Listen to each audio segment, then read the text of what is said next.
секое лице кое смета дека е жртва на дискриминација може да побара заштита и тоа во две постапки согласно Законот за спречување и заштита од дискриминација. Едната е постапката пред Комисијата за спречување и заштита од дискриминација, а другата е судска заштита во постапка пред надлежниот суд согласно местната надлежност од истиот закон.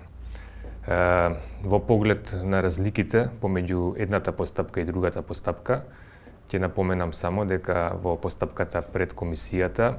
секое лице кое смета дека претрпело дискриминација поднесува представка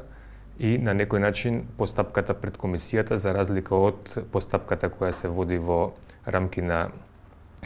судската постапка, е релативно, односно пократка во поглед на роковите. Лицето кое ќе ја поднесе представката до Комисијата може тоа да го стори лично или да овласти друго правно лице во согласно законот, тоа да биде или некое здружение на граѓани, фондација, синдикати или друг вид на вакви организации од граѓанското општество и тие да го застапуваат во постапката пред Комисијата.